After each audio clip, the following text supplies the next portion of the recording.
You're standing in the middle of Shinjuku Station in Tokyo, the busiest train station on the planet.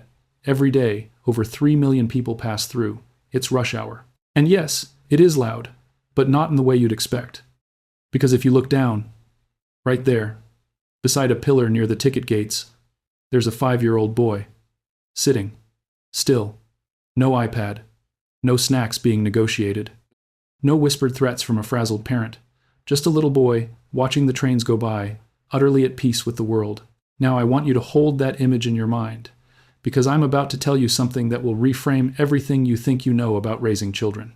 Here in the United States, surveys consistently find that the majority of parents report feeling overwhelmed by daily tantrums and power struggles. We yell, we bribe, we count to 3, and then we collapse onto the couch at 8 p.m. wondering what we're doing wrong. But in Japan, something is measurably different, and it's not strictness, it's not fear. In fact, it's the exact opposite. What we're going to explore today is a layered cultural philosophy, backed by emerging neuroscience, that most Western parents have simply never encountered. And by the end of this video, you won't just understand why Japanese children are calmer, you'll have a clear, practical roadmap for creating that same calm in your own home. Let's start with the story of why we got here. Most of us were raised inside an invisible belief system about children. It goes something like this. Children are impulsive, selfish creatures, and our job as parents is to civilize them fast. We use reward charts. We use timeouts. We raise our voices when nothing else works. This is called behavioral conditioning. Reward the good, punish the bad, shape the outcome. And the yelling cycle is the clearest expression of it. Let me paint a picture you might recognize. It's a Tuesday evening in Chicago. Marcus, age 6, has been asked 3 times to put his shoes away. 3 times he's ignored it. On the 4th ask, Dad's voice goes up. On the 5th, it cracks into a shout. And finally, Marcus moves. It worked. So Dad does it again the next day. And the day after that. And slowly, without anyone choosing it, yelling becomes the only currency that buys cooperation in that house. But here is what's happening in Marcus's brain that his dad can't see. Research note. A 2025 neuroimaging study published in PMC found that children exposed to persistent, harsh parenting, not abuse, just chronic yelling and pressure, showed measurably reduced gray matter volume in both the prefrontal cortex and the amygdala. Every time a parent yells, the child's amygdala, the brain's alarm system, triggers a flood of cortisol, the stress hormone. And what cortisol does, brilliantly but brutally, is shut down the prefrontal cortex, the part of the brain responsible for logic, cooperation, empathy, and impulse control. In other words, by yelling to force obedience, we are biologically preventing our children from being able to comply. We are not raising kids who don't listen. We are growing the conditions that make listening impossible. This isn't a character flaw. It isn't a parenting failure. It's what happens when we're working with an incomplete map. And that's what today is about, giving you the rest of the map. Japanese parenting philosophy isn't a trending TikTok method. It's a centuries-old cultural orientation toward children, one that modern neuroscience is now catching up to and validating in real time.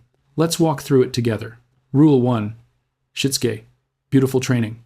In the West, we translate discipline as control, something you do to a child. In Japan, shitsuke means something closer to beautiful training, a way of life you demonstrate, not enforce. Discipline isn't a reaction to bad behavior. It's a daily posture of modeling the world you want your child to inhabit. Rule 2. Skinship. The science of closeness. This one surprises Western parents most.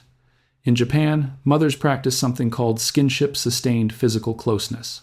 Co-sleeping is common well into the early school years. Babies are carried, held, kept near. In the United States, we are often told to give children their own space early, their own room, their own crib, as a way of building independence. But cross-cultural research tells a different story. Research note. BYU Scholars Archive research found Japanese mothers consistently prioritized emotional attunement and physical proximity over early behavioral independence, a pattern directly linked to more cooperative children in later years. Children whose earliest experiences are ones of physical safety and proximity develop what psychologists call secure attachment, and children with secure attachment are, counterintuitively, more cooperative, more emotionally regulated, and more independent later on, not less. The connection came first. The calm followed. Rule 3. Meiwaku. The empathy instruction. Here's a moment that changed how I see everything. In Japan, When a child is misbehaving, a parent rarely says, "Stop that because I said so." Instead, they might say, "If you run through the hall, the person downstairs will be bothered." Or, "If you leave your shoes here, someone might trip." They teach children to understand the ripple effect of their actions, how their behavior touches the group, the family, the world around them. Empathy becomes the engine of behavior, not authority. And this matters deeply. Children who understand why something matters will generalize that lesson. Children who obey because they're afraid will only behave when someone's watching. Rule 4. Gammon, building the patience muscle. This is perhaps the most misunderstood principle. Gammon translates roughly as patience or endurance, but it's not suffering. It's the trained capacity to sit with discomfort without collapsing. Research note: Yanaoka et al., 2022, published in Psychological Science, compared Japanese and American children on a cross-cultural delay of gratification study. Japanese children waited nearly 3 times longer for food rewards. The researchers concluded this wasn't genetic, it was habit, shaped by cultural practice from an early age. Here's what gammon looks like in a practical moment. Imagine you're at the grocery store. Your daughter, Amara, spots a toy on the shelf and starts to cry. The old script is to either give in or get angry, both of which teach the child that emotional flooding gets results. The gammon approach: you kneel down. You say, "I see that toy looks really fun. It's hard to leave it here, isn't it?" She nods. You say, "We're going to practice our gammon together. Can you take a breath with me?" And you wait. Not distracted, not bribed, just present, modeling calm. This is what neuroscientists call building prefrontal muscle. The ability to delay gratification is one of the strongest predictors of adult resilience and success that we have in the psychological literature, and it is taught in small moments, at grocery store checkouts. Rule 5, Shokuiku. Food as a lesson in belonging. In Japan, lunchtime at school isn't a break from learning, it is learning. Children serve each other, they clean up together, they express gratitude for the meal. It's a daily ritual of contribution, not consumption. A real-world example: John, a father in Houston, began involving his 6-year-old son in meal preparation and cleanup at home, not as a chore, but as a shared family ritual. Within weeks, he noticed a marked decrease in his son's entitled tantrums. The reason is profound in its simplicity. His son no longer felt like a passenger in the family. He felt like a crew member. Children who feel capable stop needing to act out for power because they already have it. Rule 6, the independence ladder. Small risks, big confidence. In Tokyo, it's normal to see a 7-year-old riding the subway alone to run a family errand. In most American cities, this would cause alarm. But this practice, giving children manageable, real-world responsibility, builds something called self-efficacy, the internal belief that I am capable. Start small. Let your child walk to the neighbor's house alone. Let them order their own meal at a restaurant. Let them fail a small thing without you rescuing it immediately. Every small independence deposits confidence into an account that pays dividends for a lifetime. Rule 7. Low conflict communication. The mirror method. Japanese parents use no sparingly and almost never as a blunt instrument. Instead, when a child is escalating, they reflect the emotion back before redirecting the behavior. You seem really frustrated that we have to leave the park. Full stop. No but. No however. No, you need to calm down. Just the reflection. What happens in a child's nervous system when they feel genuinely seen, not managed, not lectured, but seen, is remarkable. The cortisol drops, the prefrontal cortex comes back online, and suddenly, cooperation is biologically possible again. Rule 8, the textbook back. Lead by example. There is a Japanese proverb: the back of the parent is the child's textbook. Everything you want your child to become, you must first embody. You want a child who doesn't yell? You must stop yelling, especially when it's hardest, when they're at their worst. You want a child who is patient? They need to watch you practice patience when you're running late and the traffic is impossible and dinner is burning. This isn't about being perfect. It's about letting your child witness you returning to calm after losing it. That recovery, that's the real lesson. Understanding these principles is one thing. Living them inside a busy household on a Tuesday is another. So here's how we translate this into a real, doable sequence. C. Connection before correction. Before you give any instruction, make physical contact. A hand on the shoulder, eye level, a whisper instead of a shout.